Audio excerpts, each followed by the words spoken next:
Welcome back to Archbishop's Hour. You're listening to us at 98.9 FM in Albuquerque, 104.5 in Santa Fe, and 100.7 in Gallup.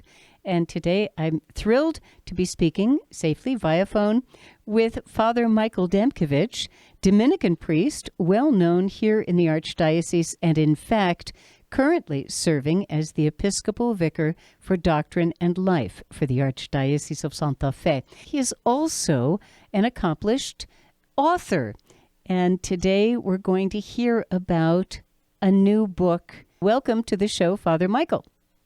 Thank you, Mary. It's a delight to be with you as always. How are you doing? Are you working from home? Are you working at the Catholic Center? Mostly at home and a little bit of both, because fortunately with internet and Zoom and conference calls and even like this interviewing over the phone, a lot can be done from home, and until we get the okay from the governor to be able to have more interaction, it seems safest to be here. So I go into the office about 2, maybe 3 times a week for periods of time.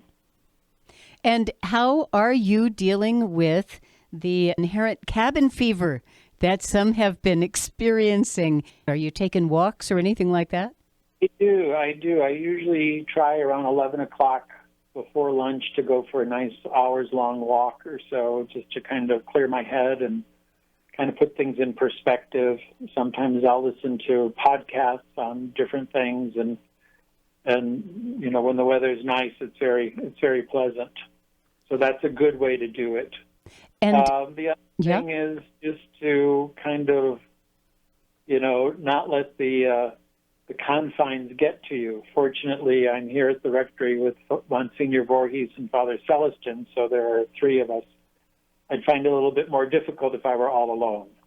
Are you able to participate in the celebration of the liturgy? We do have Mass, and we've been broadcasting the weekend Masses. And then there's a lovely little house chapel here that we're able to use for the Masses that we celebrate during the week. We can remind folks that that's Our Lady of the Annunciation Parish. I assume we can go to the website and find out how to link with those broadcasts of the liturgy. Is that possible? Right. All right. So if you're challenged, you might need to have a younger child help you with it. But there is at the website for Annunciation a link to the videos. Now, please tell us about this new book, The Tyranny of Perfection, Finding True Pleasure, and what is the trilogy on trust? Well, I'm glad you asked that, Mary, because I think one of the things that has struck me over these past years is we've become a society that really it's hard to trust one another. You see it, in terms of our politics, in terms of the kind of divisiveness that can be present in people's life.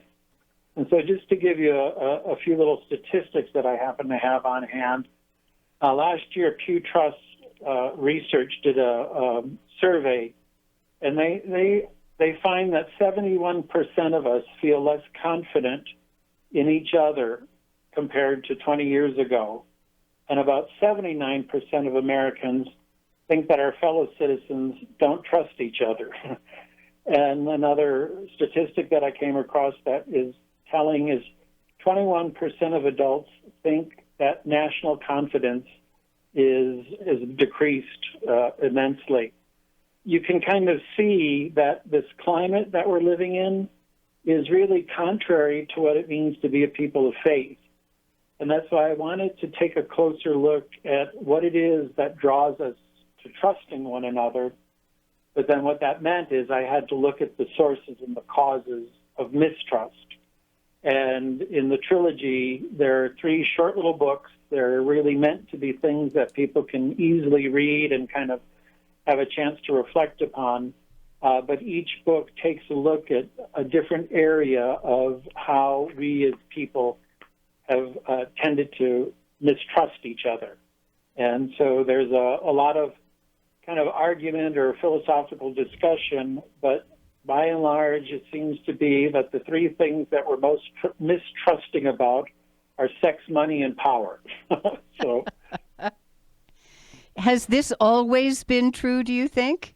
well, that is another good question. No, because the scholarship on this question of the level of mistrust really surfaces in the last century and the century before with a kind of narrative, a way of interpreting things. It's called, the study of interpretation is called hermeneutics. And so it's called the hermeneutics of suspicion.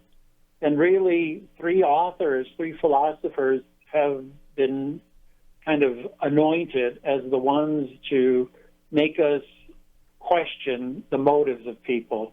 And those are Freud and Marx and Nietzsche. So, of course, Freud in terms of the Oedipal complex, the kind of pleasure principle, Marx in terms of his social economics, and then Nietzsche in terms of just political power. And so this issue of being able to kind of take a look at the kind of root cause of why we mistrust and then ask, what is it that's the corrective to our mistrust? And so that's what each book is kind of able to take a look at. Now, we have a suspicion there that there will be a link with the spiritual growth of people, as you are a Dominican priest. Tell me about that. Is it all from a spiritual perspective?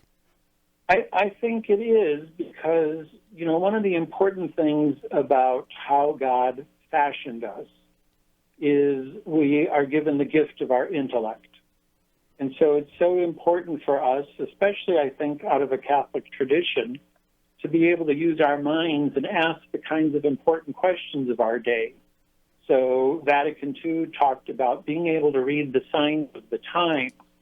Well, I think there's nothing more difficult for us is if we don't even pay attention to the kind of, environment we find ourselves in and how that shapes our way of thinking about things. The way in which ideologies can define the reality. You just said the million-dollar phrase, how ideology can define our perception of reality. And you see it, how people can, lock horns in terms of by disagreement, and we can't really even find ways to talk with one another or to argue with one another. We assume that if you don't think the way I think, there's something wrong with you. And then we label and we dismiss one another. Tell us about the first book of this trilogy, titled The Tyranny of Perfection, Finding True Pleasure. Yeah, I think one of the things that I had to address was the question of perfection, because we're so often encouraged to be perfect as my Heavenly Father is perfect. But there is something important. So I just want to share, I'm going to just make it easy for myself and read a little section here for you, if you don't mind. Please. So most people hear the word perfection as suggesting a kind of excellence or something that is ideal or that it indicates a sense of accomplishment. And this is fine if we're dealing with an existing reality, a done deal. However, the tyranny of perfection arises when we confuse fact for fantasy. The Army's slogan from the 1990s, "Be all you can be," says one thing, but "you are no good," or "you'll never amount to anything," says another. The first acknowledges a process of becoming. The second ends in stagnant, pessimistic condemnation. On the one hand, perfection is about a reality that is or was, which is a declarative sentence. So whether that day was perfect, it states a fact. You did your best. On the other hand, when we think of perfection as an imperative sentence, the weather must be perfect. It commands and imposes an unrealistic standard. You must be perfect.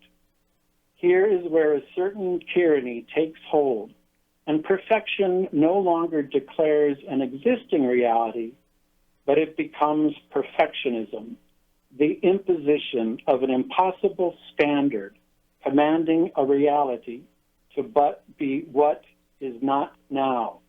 And I think so many people struggle with that they feel inadequate, they don't feel as though they're good enough.